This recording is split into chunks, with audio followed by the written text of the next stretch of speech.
প্রথম রোজায় যেন কাজের পাহাড় আমার মাথায় এসে পড়েছে, আর এই কাজগুলো যেন শেষই হচ্ছে না, শুধু কাজের উপরে কাজই করা লাগছে। তো যাই হোক, আসসালামু আলাইকুম আপনারা সবাই কেমন আছেন? আমি আলহামদুলিল্লাহ ভালো আছি। আমার একটি ভিডিও দেখে আমার আপুরা আমাকে কমেন্টস করেছে তারা নাকি পেঁয়াজ বেরেস্তা করলে সেটা মুচমুচে হয় না, আর মুচমুচে হলেও নাকি কিছুক্ষণ পর নেতিয়ে যায়।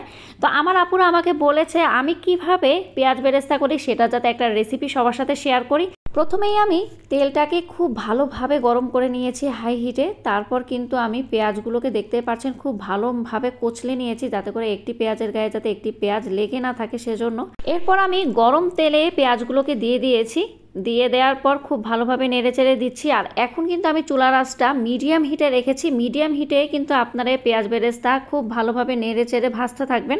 আপনাদের সাথে একটি টিপস শেয়ার করি, যখন দেখবেন পেঁয়াজগুলো হালকা লাল লাল হয়ে গেছে, সাথে সাথে চুলার আঁচটা বন্ধ করে দিয়ে সে গরম তেলে কিন্তু পেঁয়াজ বেরেস্তাটা আপনারা ভাজতে থাকবেন। তখন দেখবেন খুব সুন্দর একটি কালার চলে এসেছে।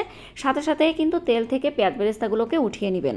এতে দেখবেন আপনাদের পেঁয়াজ বেরেস্তার কালারটাও খুব সুন্দর এসেছে, আর এই পেঁয়াজ বেরেস্তাটা কিন্তু অনেক দিন মুচমুচে থাকবে। আপনি পেঁয়াজ বেরেস্তা করেছি, দেখতে পাচ্ছেন পেঁয়াজ বেরেস্তাগুলো কতটা মুচমুচে হয়েছে। আওয়াজ শুনলেই কিন্তু আপনারা বুঝতে পারবেন।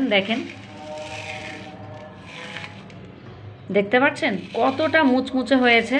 পেঁয়াজ বেরেস্তা যখন পুরোপুরি ঠান্ডা হয়ে যাবে তখন একটি কাচের বয়ামে পেঁয়াজ বেরেস্তাগুলো আপনারা সংরক্ষণ করতে পারেন। ফ্রিজের নর্মাল চেম্বারেও রাখতে পারেন অথবা ডিপ ফ্রিজও রাখতে পারেন। আমি বলেছিলাম না, প্রথম রোজায় কিন্তু আমার উপরে কাজের পাহাড় ভেঙে পড়েছে। তো কিছু বাজার কিন্তু আমাদের বাকি ছিল, তো যে বাজারগুলো বাকি ছিল সেগুলো করে নিয়ে এসেছি। তো আমার মেয়ে বলছিল সে নাকি এগুলো বের করবে। তো আমি বললাম আচ্ছা ঠিক আছে, তুমি বের করো। মেয়েরা বড় হচ্ছে আর মাশাল্লাহ করে কিন্তু তারা আমাকে অনেক অনেক কাজে হেল্প করে, সেজন্য কিন্তু আমি অনেক বেশি কৃতজ্ঞ। বাজার তো করেই নিয়ে আসলাম, এখন এগুলো গুছানোর পালা। বাজার করাচ্ছে আমার মনে হয় গুছানোটা খুব বেশি কষ্টের কাজ। মা মেয়ে দুজন মিলে এখন এই বাজারগুলো গুছানোর পালা। তো সুন্দর করে মা মেয়ে এই বাজারগুলোকে গুছিয়ে রাখবো।